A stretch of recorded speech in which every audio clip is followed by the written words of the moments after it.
Hi friends, ఈరోజు ఈ video లోపల రేషియోస్ అండ్ ప్రపోర్షనల్ సంబంధించిన ఒక ట్రిక్ తెలుసుకుందాం. సో జనరల్గా ఉండే ప్రాబ్లమ్స్ కనుక చూసుకున్నట్టయితే మనకు A is to B, next B is to C, C is to D అనేది ఇచ్చినప్పుడు, so A is to B is to C is to D అనేది ఈ విధంగా ప్రాబ్లం ఇచ్చినప్పుడు ఏ విధంగా సాల్వ్ చేయాలని తెలుసుకుందాం. సో ఫర్ ఎగ్జాంపుల్ ఇక్కడ చూసుకున్నట్టయితే ఏ ఈస్ టు బి అనేది 2:3, next B is to C అనేది 4:5, next C is to D అనేది 2:7 అనుకోండి. సో అప్పుడు A is to B is to C is to D ఏ విధంగా ఫైండ్ అవుట్ చేయాలంటే ఒక చిన్న ట్రిక్ చూడండి.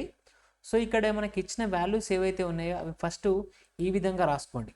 So A is to B అంటే మనం ఇక్కడ ఆటోమేటిక్గా 2:3, next B is to C value అంటే B is to C value B కింద ఏదైతే 3 ఉందో ఆ 3 కింద రాసేయండి.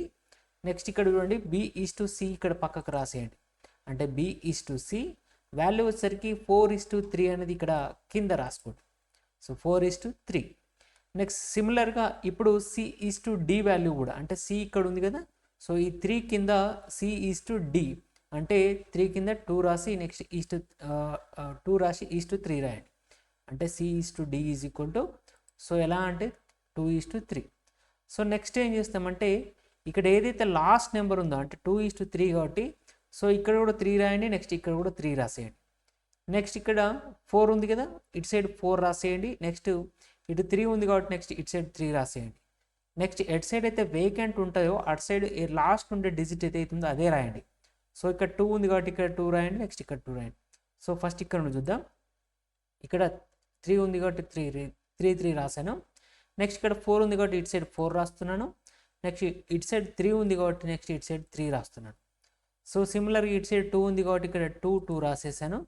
సో ఇప్పుడు వీటిని అంటే ఏ కింద ఉన్న ఏవైతే వాల్యూస్ ఉన్నాయో ఆ వాల్యూస్ను మల్టిప్లై చేయండి. అంటే 2 × 4 × 2 ఆటోమేటిక్గా 16 వాల్యూ రాయండి. నెక్స్ట్ బి కింద ఉన్నాయి నెక్స్ట్ 12, నెక్స్ట్ 24. సో నెక్స్ట్ 3 3 2 అంటే 18, నెక్స్ట్ 3 3 3 ఆటోమేటిక్గా 27. సో ఇప్పుడు వాల్యూ కనుక చూసుకున్నట్టయితే ఇక్కడ ఏమైనా క్యాన్సిల్ చేసే ఆప్షన్ ఉంటే మాత్రం క్యాన్సిల్ చేయండి. సో ఇక్కడ మనకు 27 ఉంది కాబట్టి ఇక్కడ 16 ఉంది, క్యాన్సిల్ అయ్యే ఛాన్స్ లేదు. ఇవి అంటే ఇవి 3 తోటి మామూలుగా డివిజిబుల్ అయితే కానీ మనకు 16 అనేది కాదు కాబట్టి యాజ్ ఇట్ ఈస్గా రాసేయండి. సో ఇప్పుడు కనుక చూసుకున్నట్టయితే A is to B is to C is to D value వచ్చేసరికి 16 24 18 27 డైరెక్ట్గా ఈ విధంగా సింపుల్గా క్యాలిక్యులేట్ చేసుకోవచ్చు. సో ఇంకొక ఎగ్జాంపుల్ కనుక చూసుకున్నట్టయితే A is to B is equal to 2:3, B is to C is equal to 1:2, C is to D is equal to 2:3. So ఇప్పుడు చూడండి ఇక్కడ, so A is to B value as it ఈస్గా 2 3 రాస్తున్నాను. Next B is to C value కనుక చూసుకున్నట్టయితే 1:2 కింద రాస్తున్నాను. Next C is to D value కనుక చూసుకున్నట్టయితే ఈ 1:2 కింద 2:3 రాస్తున్నాను. సో ఇక్కడ 3 3 యాజ్ ఇట్ ఈస్గా రాస్తాను.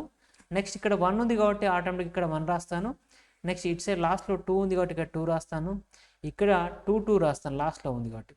సో ఇప్పుడు చూడండి, సో 2 × 1 × 2 4, నెక్స్ట్ 2 × 1 × 3 6, నెక్స్ట్ 3 2 2 ఆటోమేటిక్గా 12, నెక్స్ట్ 3 3 2 అంటే ఆటోమేటిక్గా 18.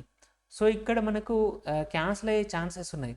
అంటే 4 6 12 18 కనుక క్యాన్సిల్ చేస్తే మనం 2 తోటి క్యాన్సిల్ చేసుకునే ఛాన్స్ ఉంది. 2 3 6 నెక్స్ట్ ఆటోమేటిక్గా 9.